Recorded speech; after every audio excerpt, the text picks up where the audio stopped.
Okay, so ready to dive into Miss Universe. We've got these two pieces about the 2024 pageant. One's like all celebratory about this historic win. But the other one, it's pretty critical. So have you ever like wondered what really goes on behind all the, glitz and glam? Yeah, it's interesting how these events can be so polarizing, right? On one hand, you have the spectacle, the global aspect, the achievement, but then there's also all this criticism about the messages they send, especially to young women. Totally. So big news first. Denmark just won its first ever Miss Universe crown. Yeah, a historic win for sure. It makes you wonder, right, if this means like a shift in what's considered ideal beauty, even within the pageant world. Is this like a win for diversity or just a fluke? Definitely something to think about. I like that. And the winner, Victoria Kjær Theilvig, she's really something. This 21-year-old, she's a dancer, an entrepreneur, a mental health advocate. They're even calling her like human Barbie because of her look, She was also top 20 in Miss Grand International back in 2022.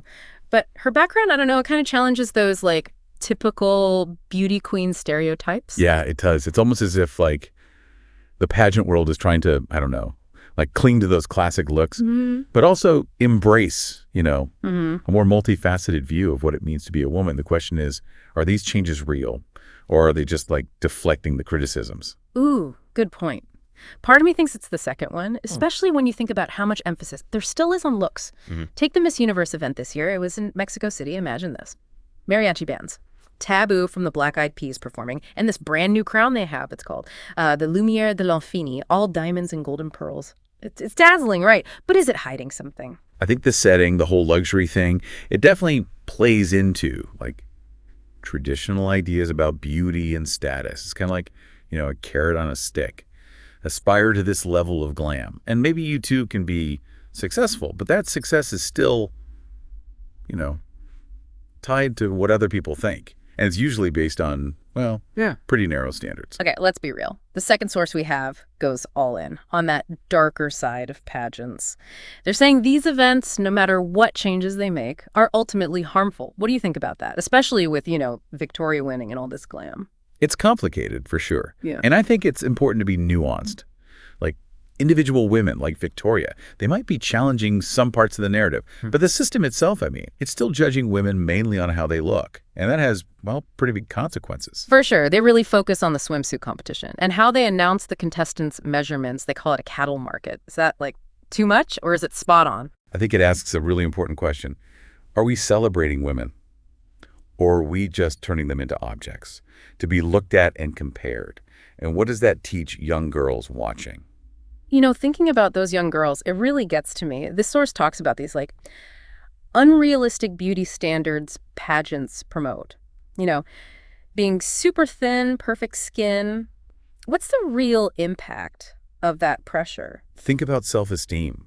When you're always being judged against these impossible standards, it can be so damaging, like you just don't feel good enough. And that can, lead to all sorts of things like crazy dieting, working out all the time, even, eating disorders and stuff. Yeah, it's scary to think about what some people might do to try and fit in, And the source is saying it's not just personal struggles. It's like these beauty standards are part of a system that's always objectified women, turned them into commodities. Totally. We can't forget that for so long. These pageants were run by men, judged by men. It reflects a bigger problem, right? Where a woman's worth is tied to her looks and whether men find her attractive. Ugh, that's a tough one. And even though some pageants now, they have parts about intelligence and talent or like social impact stuff, it still feels like it's all about looks in the end. Yeah, it's almost like those things are just for show, like they're trying to look progressive. Yeah. Without actually changing the system. Yeah. Let's be honest, the swimsuit competition doesn't exactly scream empowerment. Yeah, yeah, true. It all comes back to what the source calls the male gaze, the idea that these events are basically for men, and they're just reinforcing what men find attractive. Right. And that brings us to something this source says that I think is really interesting. They compare beauty pageants to things like erotic entertainment. It's a pretty bold comparison, but makes you wonder about the possibility of exploitation. In both cases, I'll be honest, that connection, it kind of made me squirm at first, but the more I think about it, I can see the similarities, They both focus on women's bodies, and their value can be reduced to just their looks. Yeah, it's definitely something to talk about. It makes us think about the bigger picture. Like, are these events contributing to this culture of objectifying women? Are they making these harmful beauty standards worse? Tough questions, but important ones. Absolutely. So, okay, if we say that there are problems with beauty pageants, what do we do about it? The source says we need a total shift in perspective, move away from looks, and focus on empowering women to value their skills, their brains, their character. Imagine a world where we celebrated young girls for their talents, their achievements, not just how they look, where competitions were about brains, creativity, leadership, making a difference. I love that. But is that even possible? Can you really change Miss Universe like that? Can you have a pageant that's not about looks? That's the question, isn't it? Yeah. Could you get rid of the swimsuits, the gowns, the whole focus on being physically perfect, and still have something people want to watch? I don't know. Maybe we need to rethink the whole idea of a pageant. What if instead of crowning one winner, we celebrated a whole bunch of women who are out there changing the world? Yeah. What if it was more like a showcase? Highlighting women breaking barriers in science, tech, business, the arts.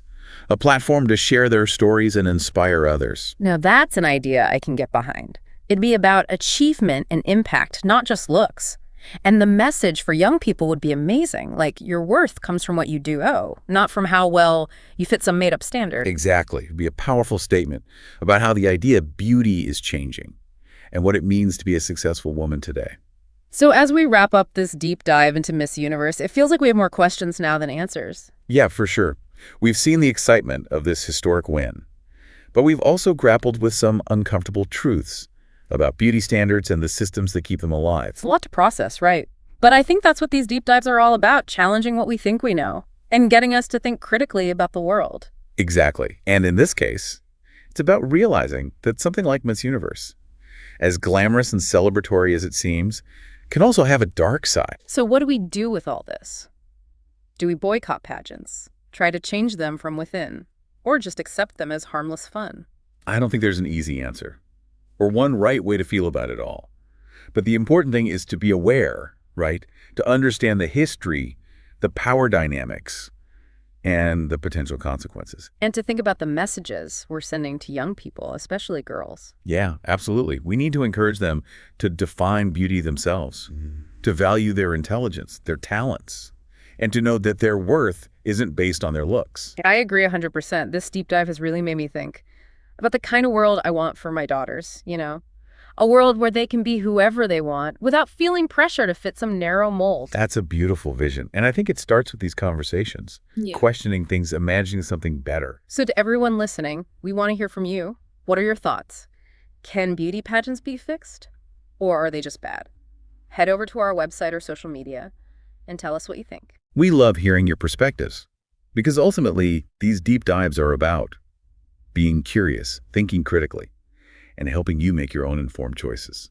Thanks for joining us on this journey. Until next time, keep diving deep. Yeah, it's a lot to think about. It is. But that's what these deep dives are for, right? To make us question things and, really think about the world around us. Absolutely. And this time, it's about seeing that even something like Miss Universe, all glitzy and fun, can have this, darker side. So what do?